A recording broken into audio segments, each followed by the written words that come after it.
Buenas noches, bienvenidos al banquillo, gracias por estar con nosotros en esta entrega especial de hoy martes. Normalmente no estamos hoy con ustedes, pero por los acontecimientos de país, hoy tenemos un análisis de la declaratoria del proceso electoral del pasado 9, 10 y 16. Nos acostumbramos a decir 3 días, que es una cosa inusual dentro de la política de nuestro país, pero es lo que tenemos. Hoy finalmente ha caído el telón.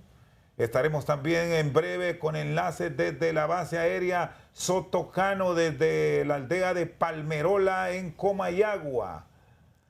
Está próximo a llegar el presidente de la República Federativa de Brasil, Luis Ignacio Lula da Silva, para participar en la cumbre del CELAC. Tendremos detalles. Tenemos a Mario Morazán Rodríguez desde Palmerola con, no sé cómo está el ambiente, me refiero a temperatura. Comayagua, Tegucigalpa ha tenido durante todo el día mucha lluvia pertinaz, pero al final con el cuidado porque empapa. Mario, ¿cómo está el ambiente ahora mismo en Comayagua y en Palmerola? Buenas noches.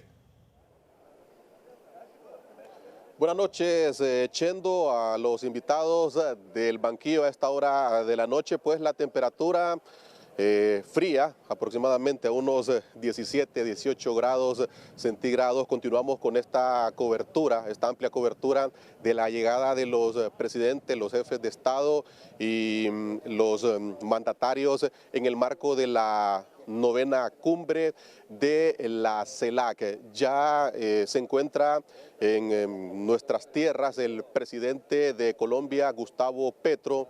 Lo hizo aproximadamente a las 4:30 de la tarde. Recordemos que él va a recibir la presidencia pro tempore de la CELAC por el próximo año, y mañana en el Banco Central de Honduras la presidenta Xiomara Castro, que recordemos que en marzo del año pasado asumió la presidencia pro tempore, la entregará mañana a el presidente de Colombia, Gustavo Petro. En unos minutos se tiene previsto que aquí en la base aérea Enrique Sotocano llegue el presidente de Brasil, Ignacio Lula da Silva, que también confirma la participación en esta novena cumbre de la CELAC. En este momento, en Casa Presidencial se realizan varias reuniones bilaterales de los presidentes que ya llegaron a nuestro país. En primera instancia lo hará el presidente de Uruguay, Yamandú Orsi, y posteriormente otros presidentes que ya y jefes de Estado que ya llegaron a nuestro país. Luego que llegue el presidente de Brasil, desde aquí de la base aérea aquí en Comayagua, se traslada a Casa Presidencial porque también confirmó una reunión bilateral con la presidente Xiomara Castro. De los mandatarios que todavía faltan que arriben a nuestro país, la presidente de México, Claudia Sheinbaum, que llegará mañana en el transcurso del día. Por cuestiones de agenda solo podrá estar unas 3 horas mientras dure esta cumbre de la CELAC para el presente año 2025, en la que Tegucigalpa servirá de sede. Continuamos nosotros aquí desde la base aérea Enrique Sotocano a la llegada del presidente de Brasil, Ignacio Lula da Silva. En cualquier momento, compañeros, les vamos a llevar detalles desde aquí, desde Comayagua. Mientras tanto, con ustedes, estudios principales en Tegucigalpa, en su programa El Banquillo. Muy bien, pendientes a Mario Morazán desde la base aérea Sotocano en Palmerola.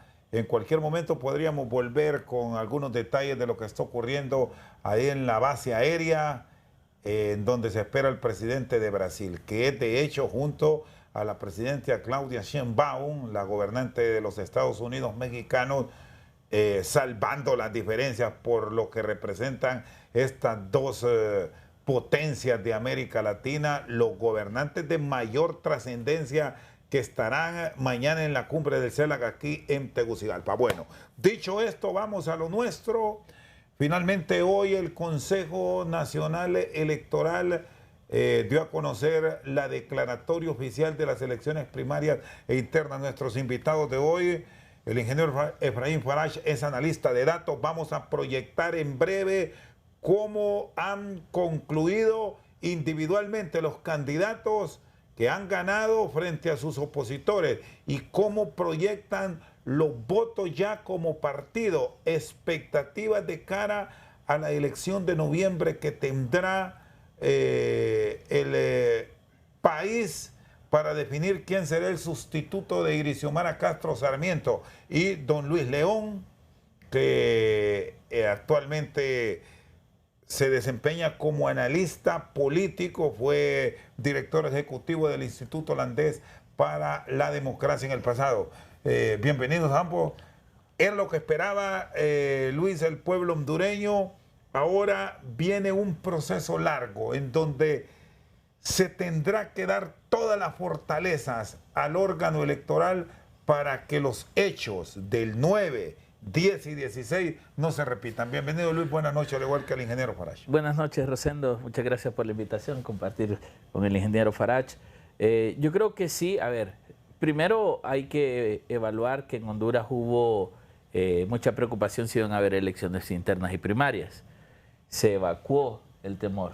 Después, si iba a haber una declaratoria oficial por parte del Consejo Electoral y también cumplió el Consejo Electoral el día de hoy. Yo creo que eso es positivo, teniendo en cuenta las grandes dicotomías que hay entre la oposición y el oficialismo en Honduras y que de alguna manera siembra cierto nivel de tranquilidad en materia electoral, teniendo en cuenta que seguimos dentro del ciclo mismo. Lo que ha hecho el Consejo Electoral hoy es darnos cierto nivel de certidumbre, de tranquilidad y sobre todo de, digamos, esperanza de que vamos a ir a un proceso general en el cual el pueblo hondureño podrá decidir a sus nuevas autoridades. Ahora, entre el día de hoy y el último domingo de noviembre hay mucho trabajo que hacer y ese trabajo pasa por asegurar el proceso mismo, por garantizar de alguna manera que las acciones del Consejo Electoral sean confiables y que los actores políticos actúen alrededor de los preceptos democráticos. No obstante, los resultados están dados. Recuerda, Rosendo, que en un programa que estuvimos acá yo planteaba que estos partidos no podían sobrepasar un límite de 850,000 votos y quien sacara un poco más era en detrimento de los demás. Y al final las estadísticas resultaron, 40% del padrón electoral participó, no hubo un gran arrastre de voto masivo independiente y eso demuestra que hay mucho trabajo por hacer por parte de los candidatos para noviembre. Vamos a ir evacuando algunas partes. ¿Cómo queda después de esta declaratoria la relación entre los consejeros o concejales, partiendo de que sus posiciones van a ser fundamentales para arreglar entuertos de las primarias e internas? Mire, a mí me preocupa un poco que los consejeros se dedicaron más a un conflicto público en el cual nos arrastraron a todos en el debate. Público-político, que es lo que nos genera una enorme expectativa de cara a lo que nos viene después de la convocatoria de mayo y bueno, una campaña que seguramente será de mucho conflicto, de mucho choque. Pero mire, público, político, partidario y nos arrastraron a todos en el debate y ese arrastre generó mucha desconfianza y agravó la sectorización que Honduras tiene. Creo que al final las dos consejeras, Ana Paola Hall y Cosette López, hicieron un esfuerzo muy importante que hay que reconocer de hacer que el proceso no fracasara porque habían como muchas fuerzas intentando de que el proceso no saliera bien. Por el otro lado, el consejero Ochoa en una batalla muy seria por querer demostrar de que los partidos de oposición, el bipartidismo, estaban manejando mal el proceso de conteo especial y que estaban inflando votos. Y en ese gran conflicto que había entre los consejeros nos generó cierto nivel de tensión y desconfianza.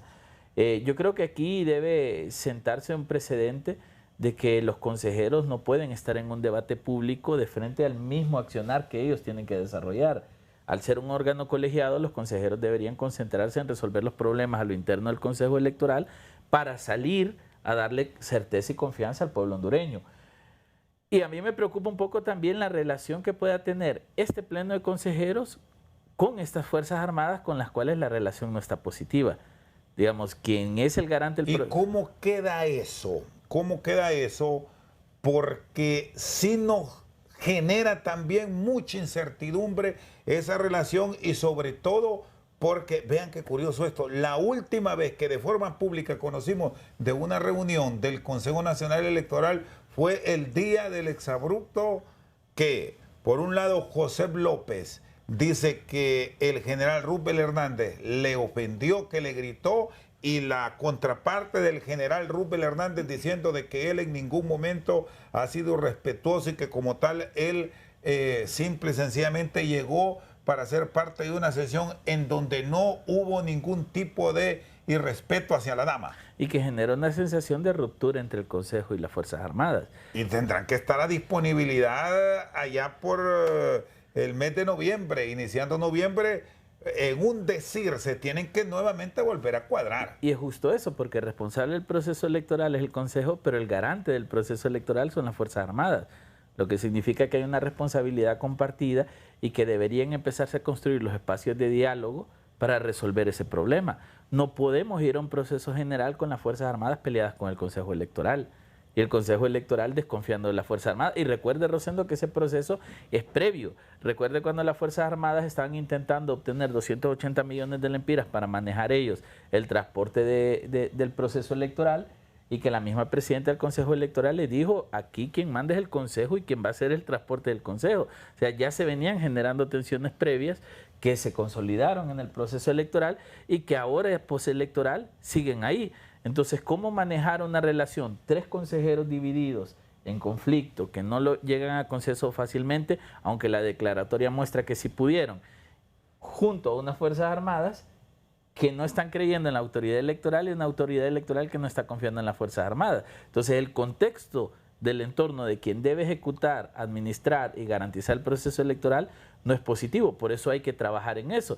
Y a mí me preocupa que el Consejo Electoral no esté centrado en resolver los fallos, los errores, y esté más preocupado en desacreditarse internamente por sus participaciones político-partidarias. Bueno, ahí va a haber mucho que conversar, mucho que dialogar. Ya retomo ese punto, presento al ingeniero Efraín Farach con números, con datos que para muchos sorprenden, sobre todo por los números alcanzados por Libertad y Refundación, cómo se movió el mapa político, donde logró mantener su fortaleza el Partido Nacional, que si sumamos los votos de todos los electores de este instituto político es el que obtiene la mayoría de sufragios. ¿Cómo evaluar el repunte de un partido liberal que estaba prácticamente terminado y la incursión de Nasralla y de Jorge Cálix les cambió y les levantó el espíritu? ¿Qué nos están dando estos datos? Ingeniero, buenas noches. Buenas noches, Rosendo, a su audiencia y a don Luis. En efecto, recordemos que la participación de la carga electoral fue de un 43%. Es el promedio de lo que se ha venido dando en las últimas elecciones primarias, pero ahí está el reto, el 57% de oportunidad. Eso no es un voto independiente, el 57%. ¿Por qué? Porque de ese 57%, el 30% siempre va a ser abstencionismo en las elecciones generales. Es decir, los políticos deberán ir en busca de un promedio de un 20-25%, que es ahí donde se va a mover el electorado que va a dar el triunfo a cualquiera de los 3 candidatos, aun y cuando hay unas marcadas diferencias entre ellos como partido o como ciudadanos individualmente. Mejor dicho, imposible. Ese es el enfoque que tienen que tener los partidos políticos, la lucha entre ese 20-25% que representa el voto independiente y que equivale, según el nuevo padrón electoral, a 1.5 millones de potenciales electores. Hay que recordar, Rosendo, que hay 317,000 votos blancos y nulos que representan una gran oportunidad para los partidos políticos. ¿Por qué? Porque si esos blancos o nulos los tiene Luis y los tiene Rosendo, son oportunidad para que Efraín venga y los capture y sea una base importante para sumar con el voto independiente y de esa manera ganar las próximas elecciones generales de este año. Solo un elemento, los votos nulos y los votos blancos tienen unos porcentajes que nunca, y aquí Luis, que es el experto en cuadrar estos datos estadísticos, nunca se habían registrado. En ese nivel nunca. A ese nivel no. Sí habíamos tenido abstencionismo significativo. Incluso hubo una elección en 2017 que el Partido Nacional tuvo un abstencionismo del 16%. Pero cuando usted suma el abstencionismo de los tres partidos, es un porcentaje demasiado alto del proceso. ¿Son cuántos, ingenieros, los que se proyectaron ya con los resultados finales aún y cuando hay unas urnas ahí pendientes, pero eso no tendrá mayor incidencia? Son un poco más de 317,000 votos blancos y nulos de los tres partidos políticos. El Partido Libre... cerca del 30%. Sí. El Partido Libre, 166,942, como decía don Luis, que es el 18.7%, es el más alto históricamente que se ha representado. Ahí está el gráfico. El Partido Nacional, un total de 88,649 entre votos y blancos y nulos. Y el Partido Liberal es el partido con menor cantidad de votos blancos y nulos. Obviamente tiene una mayor participación a nivel de votos válidos, pero 61,462 que representan el 8.6%. Y es el que podría tener alguna oportunidad de comenzar a pelear estos 317,000 votos blancos y nulos para las próximas elecciones generales de este año, Rosendo. Solo un elemento, Luis, ¿cómo los partidos políticos en principio, póngame las gráficas que tiene el ingeniero Farage, por favor, producción, porque aquí quiero un análisis. ¿Cómo los partidos políticos? Partamos primero en Libertad y Refundación, que es donde está la mayoría de voto nulo y blanco. ¿Qué trabajo deberán realizar como institución política, igual los nacionalistas y los liberales, para convencer a ese ciudadano que fue a la urna de ellos, porque como tal es un voto reflejado que era para Libre, pero por alguna circunstancia ese elector decidió o anularlo o dejarlo en blanco? ¿Hay forma cómo convencerlo o es más posible que un opositor lo logre? Mire, hay que plantearlo francamente. Fueron al Libertad y Refundación, fueron al Partido Nacional y fueron al Partido Liberal y votaron. Blanco o nulo, pero votaron. Si no hubiesen querido participar en su partido, no van para no quedar en el censo, lo que significa que son personas que claramente son miembros de ese partido. Lo que les preocupa un poco es que puede haber una discusión entre quienes son funcionarios públicos. Sí, porque aquí se genera también un hecho que genera también estudio por parte de ustedes, pero a la vez polémica. Si es que fueron ahí y eran obligados. Claro, o sea, puede haber un debate que eran empleados públicos que tuvieron que ir para cuidar su empleo, que el Partido Nacional tenía esas prácticas, obligaba al empleado público y también les hacía llevar 5 familiares, y de ahí las cargas electorales que tenía el Partido Nacional. Pero hay que plantearlo, están en el censo. Eso significa que, por el otro lado, puede ser que no haya agrado hacia los candidatos que los partidos propusieron. Soy liberal, soy libre, soy nacionalista, pero no me gustan los candidatos. Lo que significa que tiene que haber un trabajo muy fino por las candidaturas para recuperar ese voto blanco y nulo a favor de ellos. Y ese trabajo pasará por la coherencia que puedan presentar los candidatos, porque de ahí hay que saltar justo a lo que decía el ingeniero Farage, el voto independiente. 6 de cada 10 hondureños son voto independiente. Ahora, cuando hablamos de esta otra masa electoral, me gustaría que ambos nos ilustren. Efraín habla de 1,5 millones de electores que quedaron pendientes de ir a la urna. ¿Este es un censo depurado ya o ahí están incluidos en ese universo muchos hondureños que están ya en Guatemala, en México y algunos otros con suerte en Estados Unidos, ingeniero?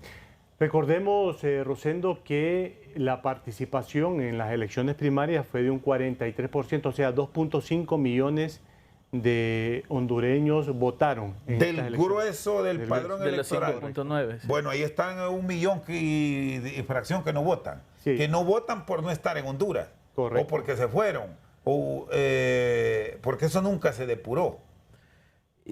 No, sí hubo una depuración.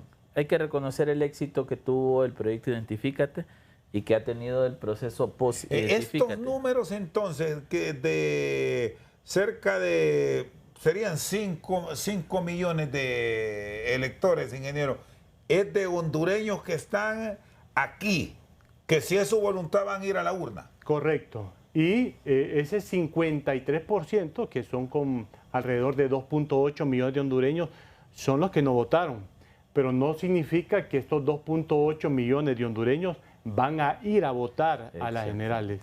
Hay un abstencionismo siempre en las generales de un 30%, lo que usted decía. Hay un 20 a 25% de ese 57% que los partidos políticos deberán convencer, porque significa que es una masa electoral cercana a 1.5 millones de hondureños que pues, son representativos para ganar las elecciones. Bueno, no sé si aquí ya está incluido otro porcentaje en estos datos que maneja, ingeniero, de un grupo de hondureños que ya cumplieron en el último mes, hoy, 18 años. Y el otro porcentaje que de hoy, 9 de marzo, van a cumplir 18 años al 30 de noviembre, que es una masa muy significativa de nuevos electores, sí, algunos de los cuales sí van a ir, y que los políticos como tal deben esforzarse por convencerlos. Así es, y entran como independientes. ¿Por qué? Porque hasta el momento no se han censado con un partido político. No significa que no tengan una preferencia política, porque yo puedo seguir los pasos de mi papá, que le gusta el Partido Liberal, o Libre, o Nacional, y podría ir influenciado, pero se entran como independientes porque no están censados como tal. Muy bien. Son las 8 de la noche con 23 minutos. Tenemos imágenes desde la base aérea Soto Cano, la aeronave de la República Federativa de Brasil, que ha traído hasta Palmerola al presidente de Brasil.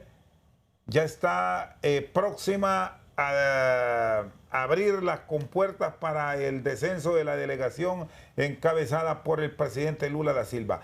Hagamos una pausa o nos quedamos ya en directo con Mario.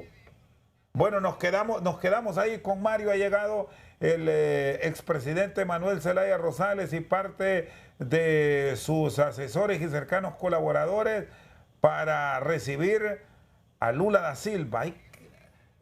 Vamos, Mario Morazán, hasta Palmerola. Hay que recordar del nexo que existe de hace muchos años entre Lula da Silva y Manuel Zelaya Rosales, cuando los acontecimientos del 28 de junio del 2009 y la posterior llegada de Zelaya Rosales a Honduras, se asiló en la Embajada de Brasil.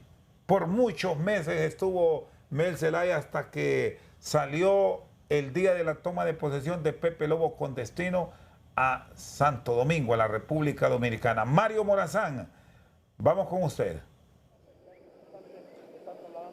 Así es, Chendo, recordemos que el presidente de Brasil, Luis Ignacio Lula da Silva, ya está en su tercer mandato. El 1 de enero de 2023 tomó posesión para su tercer mandato, y recordemos que en dicha toma de posesión la presidenta Xiomara Castro estuvo presente como invitada de honor, y así como otros presidentes del mundo y de Latinoamérica. Pues hoy, luego de la toma de posesión en su tercer mandato, llega hasta Honduras para poder participar de la 9ª cumbre de la CELAC. Ya inician todos los actos protocolarios, la seguridad alrededor de la aeronave que trae al presidente de la República Federativa de Brasil, Luis Ignacio Lula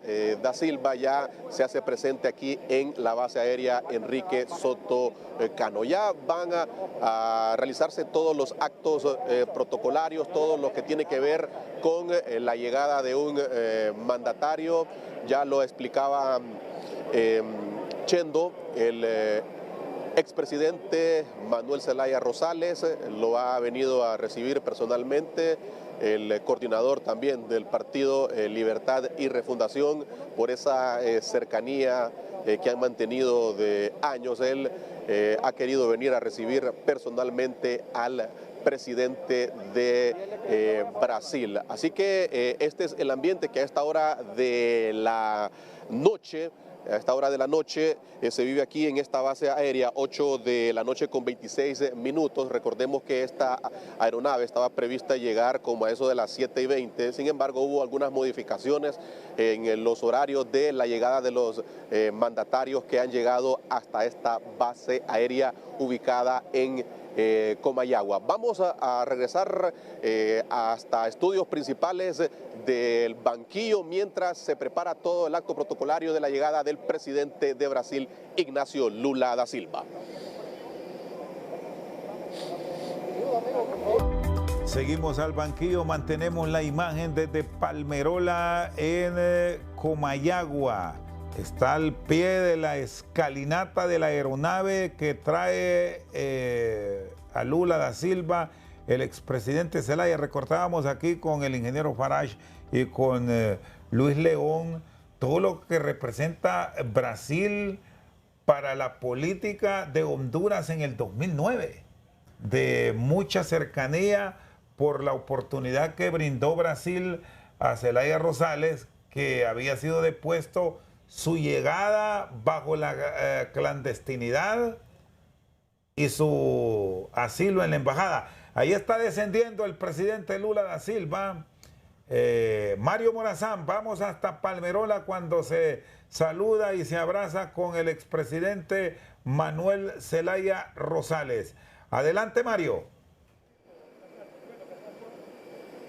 Así es, Chendo. Ya en este momento hizo el descenso de la aeronave el presidente Ignacio Lula da Silva. En primera instancia ha saludado al expresidente Manuel Zelaya Rosales, asimismo a los demás colaboradores y personas que le acompañan por parte del gobierno de la República de Honduras. En este momento hacen el recorrido donde se han apostado los cadetes de la Academia Nacional Francisco Morazán. Ya ha llegado a nuestro país, oficialmente se traslada hasta la Casa Presidencial. Reiterar de que hay una reunión bilateral que la presidente Xiomara Castro ha anunciado con el presidente de Brasil, Ignacio Lula da Silva. En este momento ya se transportan directamente para Tegucigalpa, a la sede del Poder Ejecutivo, para iniciar toda esta agenda en el marco de la 9ª cumbre de la CELAC, donde ya es parte, bueno, ya los últimos mandatarios que hacen presencia, los mandatarios que ya han confirmado su presencia en el marco de esta 9ª cumbre. Así que bajo un fuerte dispositivo de seguridad desde la base aérea Enrique Soto Cano, el presidente de Brasil, Ignacio Lula da Silva, se traslada hasta las instalaciones de Casa Presidencial, donde ya se están realizando todas estas reuniones bilaterales. Así que prácticamente aquí en la base aérea es el último mandatario que estábamos esperando su llegada para poder realizar todas estas actividades en el marco de la 9ª cumbre de la CELAC. Más temprano ya lo había hecho el presidente de Colombia, Gustavo Petro, y también el presidente de San Vicente y las Granadinas, quien también van a participar de todas estas actividades en el traspaso de mando de la presidencia pro tempore de la CELAC. La presidenta Xiomara Castro finaliza su presidencia al frente de esta organización y asume para el próximo o este año, de marzo de 2025 a marzo de 2026, el presidente de Colombia, Gustavo Petro. Desde las instalaciones de la base aérea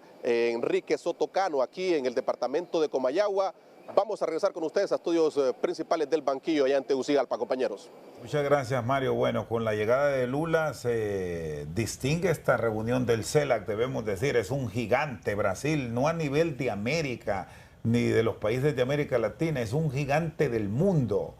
Es el país más poblado de América Latina, excluyendo a Estados Unidos. Brasil está en segunda fila con más de 207 millones de habitantes según el último censo. Es un país con una economía muy pujante. Aquí hablábamos que es capaz de autoabastecer a toda su población sin la cooperación y ayuda de ningún otro país del mundo. A ese nivel está la economía de Brasil, con más de 8.5 millones de kilómetros cuadrados. Es uno del séptimo país más grande del mundo. Sí, y las ciudades brasileñas son metrópolis. Yo he tenido la oportunidad de visitar algunas y realmente son ciudades de primer mundo. No, son unas urbes completas. Visitar Sao Paulo, que es de las ciudades más pobladas del mundo. Río de Janeiro, una población de casi 14 millones de brasileños. O sea, solo Río de Janeiro alberga lo que nosotros albergamos como país en población. Sí, imagina el tamaño de esas ciudades. El nivel de Brasil, esperamos que se aproveche en muchos aspectos, que Brasil puede ser un verdadero aliado de Honduras. Bueno, volvemos a lo nuestro, dejamos ya la cumbre del CELAC, que mañana tendremos cobertura especial a través de HRN y los canales de la Corporación Televicentro desde muy temprano, con detalles de lo que va a ocurrir en una muy, pero muy vigilada Tegucigalpa. Hay seguridad por doquier. Bueno, nos quedamos ya en el tema político, ingeniero. ¿Cómo está la proyección de los departamentos? Porque hay zonas donde mantiene sus liderazgos muy, pero muy definidos, Libertad y Refundación. El Partido Liberal ha repuntado. Bueno, y el Partido Nacional sí se posesiona en otras zonas, en la franja occidental y zona central, donde ha mantenido sus niveles de votación, si no similares, muy cercanos a la realidad de ellos. Es correcto, Rosendo. Recordemos que el departamento de Cortés es el departamento con mayor carga electoral, con 1.109.000 potenciales electores. Le sigue Francisco Morazán con 1.100.000 electores. La diferencia son como 9.000 potenciales electores entre el departamento de Cortés y el departamento de Francisco Morazán. Sin embargo, lo importante de esto es que el departamento de Cortés lo lidera ampliamente el Partido Liberal. El 52% del total de los votos válidos corresponden al Partido Liberal, con un total de 161.982 votos válidos. Le sigue el Partido Nacional con 70.838 y el Partido Libertad y Refundación con 76.083. Y el otro departamento importante, porque es el segundo mayor carga electoral, con 1.100.048, Francisco Morazán, lo lidera el Partido Nacional, representa el 40% total de los votos. ¿Y cuál es lo importante aquí, Rosendo? Que con esas diferencias podrían marcar un patrón para las elecciones generales. Si se logra ingresar en el departamento de Cortés 1 millón de votos válidos para las elecciones generales, significa que si se mantiene la tendencia, correspondería más de 520.000 votos válidos para el Partido Liberal. Y aquí hay un elemento que nos llama poderosamente la atención, es que el Partido Liberal, a ver si volvemos al recuadro, producción que nos proyectaba el ingeniero Farage, el Partido Liberal está volviendo a tomar el control de un departamento y de una zona que históricamente fue liberal y que le valió a los liberales viniendo en los procesos de 1981 y 85, ganar el departamento de Cortés y apoderarse de ese voto del Valle de Sula que le impulsó triunfos a Roberto Suazo Córdoba, José Simón Ascona. Correcto. Luego vino el fenómeno de Callejas, triunfó con Carlos Flores, con Carlos Roberto Reina y Carlos Flores fueron un punto clave del departamento de Cortés. Gana Atlántida, también el Partido Liberal. Gana Islas de la Bahía, que es un departamento con menor carga electoral, pero ahí se manchó de rojo. Y el departamento de Valle, que de igual forma no tiene la fortaleza de otros departamentos, pero esos son sitios que los destacamos. Ahora vamos a Libre. Gracias a Dios, lo ganó Libertad y Refundación. Este departamento le había ganado en la última elección el Partido Liberal. Sí, el Partido Liberal lo ganó. Ahora se invierte. No te representa la mayor carga electoral que se pueda pensar. Sí, territorialmente grande, el departamento de Gracias a Dios, pero no tiene suficientes votos. Olancho sí ya tiene una carga mucho más significativa. Colón ratifica Libre su arraigo en esa franja nororiental del país. Y Santa Bárbara, ¿cómo analizar este fenómeno de Santa Bárbara? ¿Les parece que hacemos la pausa? Y luego tenemos aquí los análisis, sobre todo por ese departamento de Santa Bárbara en donde Libre lo maneja a sus anchas. Y no de ahora, sino de las últimas elecciones. Sí. Ya volvemos. Bueno, aquí seguimos en vivo, 8:44. Gracias a Dios, Colón, Olancho y Santa Bárbara. Si nos proyecta ahí, ingeniero, para que nos hable don Luis León. Ese fenómeno de Santa Bárbara nos llama la atención. Tiene el promedio de voto más alto para Libre con relación al resto del territorio nacional. Sí, efectivamente, y Santa Bárbara ha sido un bastión de Libertad y Refundación. De hecho, Libertad y Refundación nace en Santa Bárbara. Se consolida en Santa Bárbara, incluso se consideró que el cierre de campaña de Rixi Moncada se iba a hacer en Santa Bárbara, porque es el brazo armado de Libertad y Refundación en materia electoral. Digamos, el departamento de Olancho, la lógica nos dice que tenía que haberlo ganado por la familia Zelaya, ¿no? Era imposible no tener Tiene cacique. Básicamente hay un cacique, hay un dueño de partido que es quien coordina ese departamento, bueno, en general el país. Y en el caso de Gracias a Dios, y Colón, habría que evaluar los proyectos sociales que está haciendo Libertad y Refundación en esa zona. Recuerde que al final el despliegue que intentó Libre fue el mismo despliegue que desarrollaron en el Partido Nacional, que era esa atención social, ciudadana, proyectos y, digamos, las bolsas solidarias, este tipo de cosas. Libertad y Refundación le ha apostado mucho en esa zona. Y ese fenómeno del Partido Nacional, si ubicamos el mapa, ingeniero, auxílenos ahí, por favor. Ahora miremos lo del Partido Nacional, porque prácticamente el resto del país, exceptuando estos 8 departamentos, hay 10 departamentos en donde el Partido Nacional se llevó la victoria individual.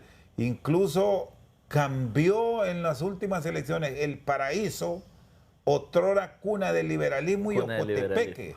Ocotepeque y El Paraíso lo planteamos de esta forma. Cuando Callejas Romero ganó las elecciones, que ha sido la victoria más contundente y aplastante que se ha dado de un partido político sobre otro, solo Ocotepeque y El Paraíso ganó el Partido Liberal, de ahí el resto fue azul. Y ahora lo dejaron azul. ¿Cómo explicar este fenómeno del Partido Nacional golpeado por las administraciones de Hernández Alvarado? Recuerda que el Partido Nacional tenía más de 140 alcaldías. Entonces eso tenía que jugar un rol importante en esta elección. Recuerde que esas 140 alcaldías no es que están muy acordes con el gobierno central y sus relaciones con Libertad y Refundación. Algunos se han ido alineando por el tema de los recursos que se dan por presupuesto, pero el Partido Nacional quiere volver al poder. Y una de las cosas que se vino planteando durante los últimos meses es que quien crea que el Partido Nacional está muerto está equivocado. Es un partido estructurado, es un partido con fuerza organizacional, con una extensión de presencia geográfica significativa, y se ve reflejado. Ganan 10 departamentos y sale como el partido más votado. Entonces es un hecho indiscutible que el Partido Nacional no se puede ver de menos. No lo puede ver los partidos políticos contrarios de menos. Tienen que atender el fenómeno del Partido Nacional. Bueno, aquí tenemos una proyección, ingeniero Efraín Farach, con el tema de los municipios. Ese punto que señala Luis León, y es la fortaleza de los alcaldes. Correcto. Y importante a este análisis que está haciendo Luis León, este es el escenario, Rosendo, de los 20 municipios con mayor carga electoral. Estos 20 municipios... Solo un momentito, ingeniero. ¿Estos municipios definen una elección, Luis? Pueden definirlo por la carga electoral. Por la carga electoral. ¿Cómo estamos ahí entonces en la proyección? Ahora, sí quisiera agregar algo. Es cierto que son municipios con carga electoral más grande, pero el resto de los municipios que tienen cargas electorales más pequeñas, si lo sumas, sobrepasan el valor de estos. Por eso el tema del voto rural es un tema que todavía sigue en discusión. Hay que cuidarlo muy bien. Claro, porque hay más abstencionismo en estos municipios que en los otros municipios. Ahora, si sube el electorado en estos 20 municipios, no hay más que hacer. Aquí no se puede. No hay más que ¿Cómo hacer? Queda la proyección si nos detalla? Estos 20 municipios concentran el 50% de la carga electoral y podemos observar Distrito Central y San Pedro Sula. Estos distritos Central y San Pedro Sula contienen el 23% de la carga electoral, que representan más de 1.3 millones de electores. Y observamos que de estos 20 municipios, el Partido Liberal gana 10 municipios, el Partido Nacional gana 6 municipios y el Partido Libertad y Refundación gana 4 municipios con base a los votos válidos, obteniendo el Partido Liberal 345.717 votos. El Partido Liberal, pero me llama la atención porque el Distrito Central lo gana el Partido Nacional como institución política, pero si revisamos los números de los candidatos que se proyectan a la alcaldía municipal, sale con mayor carga electoral a su favor Aldana frente a Juan Diego Zelaya, que será el competidor de Aldana junto a Eliseo Castro, con opciones de ganar o quedar como regidora. Ahí tenemos claro, otros partidos políticos difícilmente van a tener opción. ¿Ingeniero? Totalmente de acuerdo, totalmente de acuerdo. Como decía Luis León, si concentramos y bajamos el nivel de abstencionismo en estos 20 municipios, se convertirían en un factor clave para ganar las próximas elecciones generales. El 278 municipios reportan el 50% de la carga electoral. Lo que decía Luis es que concentran mayor cantidad de votos. ¿Por qué? Porque históricamente estos 20 municipios tienen mayor nivel de abstencionismo y ese es el reto que tienen los partidos políticos en las elecciones generales, y con una leve ventaja para el Partido Liberal en estos 20 municipios de reforzarse para obtener mayor cantidad de votos válidos. Lo que pasa, Rosendo, ahí es que, mira, estos municipios tienen mayor carga electoral, pero tienen un abstencionismo promedio del 50%. Es decir, 5 de cada 10 no votan y 5 de cada 10 sí. Los restantes municipios tienen un abstencionismo menor. Supongamos que allá no votan 3 de cada 10. Entonces, la diferencia de los dos votantes puede darle vuelta a esta tendencia. O sea, lo que quiero plantear es que ninguno de los partidos que tienen estos números pueden pensar que con esto ya ganaron una elección. Muy bien, hacemos una pausa. Cuando regresemos, ¿cómo aprovechar la tecnología? ¿Cómo aprovechar este tiempo que nos queda en noviembre para armonizar con las Fuerzas Armadas? ¿Y qué tipo de mensaje deben enviar los políticos para convencer a ese voto independiente? Ya se los contamos. Seguimos al banquillo. ¿Cómo aprovechar en este tiempo la tecnología? Porque en parte el biométrico funcionó, hay que perfeccionarlo, y el mensaje de los candidatos para conquistar el voto, ¿en qué se debe basar? Mire, la tecnología en el proceso primario funcionó. Quien no la quiso usar fueron los miembros de los partidos que ya iban con la misión de amañar el proceso. ¿Inflaron? Claro, claro. ¿Los tres? Pues ¿cuántas actas tuvieron que ir a recuento especial? 28,000 actas. Claro que hubo proceso de manipulación. Y eso lo venimos diciendo durante mucho tiempo. Usted podía tener el mejor sistema tecnológico que existe en la galaxia, si quiere. Pero quien iba a llenar el acta, la manipulaba, el sistema iba a transmitir un acta manipulada. Y usted recuerde que por eso era una insistencia de los consejeros en que se debía usar el lector biométrico, porque era un garante para evitar la inflación de votos. ¿Qué quiero decir con esto? Si el sistema tecnológico que implementó el Consejo Electoral funcionó, yo creo que no tenemos que inventar más.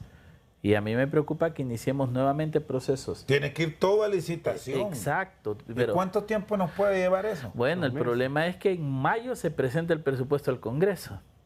Y el Congreso Nacional realmente irá a aprobar en mayo ese presupuesto. No. Y si otra vez nos llega junio, julio, agosto, vamos a estar haciendo licitaciones en septiembre y montando un sistema tecnológico en octubre, cuando la elección es noviembre, como pasa cada 4 años, vamos a seguir patinando en el mismo problema. El problema del Consejo Electoral fue de fondo. Le aprobaron tarde el presupuesto, se publicó tarde en la Gaceta y el CEFIN lo entregó tarde. Y después de eso tuvieron que hacer 1000 ajustes en el cronograma para darle oportunidad a los partidos que le cambiaran la foto, porque había un montón de candidatos que decían, me veo muy viejo en esa foto, necesito una más planchada. Y ese juego dilató el proceso. Tiene que estar por tarde en julio. Es que para mí es simple. Si el sistema tecnológico funcionó, TREP y lector biométrico, yo siento que no hay necesidad de volver a sacar una licitación, de hacer todo un proceso administrativo, evaluar empresas para después tener que adjudicarla a la única que puede, porque está probado que el único que puede manejar esos lectores es Smartmatic. Entonces mejor haga una adenda de contrato y aproveche el tiempo en empezar a capacitar a esos miembros de Junta Receptora de Votos, que serán 18.820 por partido político, y son 11 partidos políticos que deben ser capacitados. ¿Cuál es el error? Nunca capacitamos a la gente. Un montón de actas mal llenadas porque la gente no las sabe llenar. Un montón de lectores biométricos no utilizados porque la gente no aprendió a utilizarlo. Entonces, podemos ganar tiempo en algunas cosas. La destreza que tengan los consejeros en evaluar el proceso y hacer las correcciones sería lo importante. Rápidamente, el mensaje de los políticos, ¿cómo deben orientarlo? Y ya con planes, ojo, planes, no intención de... A mí me preocupa que esta campaña sea una campaña totalmente conflictiva. Si en primarias libres atacaban liberales, liberales a nacionalistas, estaban en ese tema que no tenía nada que ver porque eran primarias, ya para generales a mí me preocupa que la campaña se centre en descalificar al otro y no precisamente en mostrarme las bondades de por qué le tengo que dar el voto, por qué quiere ser presidente, cuál es su plan de gobierno, cuál es su estrategia de desarrollo. Honduras tiene una multicrisis. Entonces yo invitaría a los políticos a que hagan un proceso serio de construcción de planes, de ideas, que no le tengan miedo a los debates, Rosendo. Si es que en Honduras necesitamos encontrar al mejor hombre, la mejor mujer, no al que crea que es el ungido o a la que crea que es la ungida, sino realmente alguien que pueda cambiar o sembrar las bases del cambio para un país que hoy por hoy está agobiado por 1000 problemas. ¿Cómo le fue a los que buscaban la reelección? Esos son algunos datos interesantes porque algunos fueron sorprendidos por voto joven, por nuevas caras dentro de la política vernácula, ingeniero. Sí, también tenemos algún estudio de cómo quedaría el Congreso, Nacional. ¿Cómo fue la votación? Es solo una proyección hipotética. ¿Cómo hubiese quedado la conformación del legislativo? Solamente traemos al nivel de ejemplos, los 2 departamentos con mayor carga electoral, Francisco Morazán con 23 diputados y Cortés con 20 diputados. De ser así, con las fórmulas electorales del cociente de residuo electoral, que don Luis la maneja muy bien, el Partido Liberal en el Francisco Morazán obtendría 6 diputados, el Partido Nacional en Francisco Morazán obtendría 9 diputados, ahí lo vemos, y el Partido Libertad y Refundación obtendría 8 diputados. En Francisco Morazán, estos son 6 diputados para el Partido Liberal, 9 Partido Nacional, 8 para Libertad y Refundación. Solo en el cálculo de residuos salió un diputado pendiente que se le asignó al Partido Nacional porque el residuo es mayor. Y a nivel de Cortés, departamento de Cortés, el Partido Liberal 10 diputados, Nacional 5 y Libre 5. Muy bien, bueno, así están las cosas. Vamos a seguir hablando en un futuro de política. Rápidamente, una conclusión que nos depara para las elecciones del 30 de noviembre, campaña agria o moderada. Me encantaría que fuera lo más limpia posible con base a estrategias y propuestas para atraer ese 1 millón de ninis, jóvenes que no trabajan ni estudian por falta de oportunidades en Honduras. ¿No, Luis? De acuerdo, yo aspiraría que, bueno, por arte de magia no se puede, pues nuestros políticos son muy especiales, pero que llegue un poco la madurez, ¿no? A las campañas políticas, a la oferta y sobre todo a que muestren realmente su capacidad de gestión. Muy bien, el ingeniero Efraín Farach y Luis León con nosotros al banquillo. Nos sumamos a la repetición de la cadena nacional.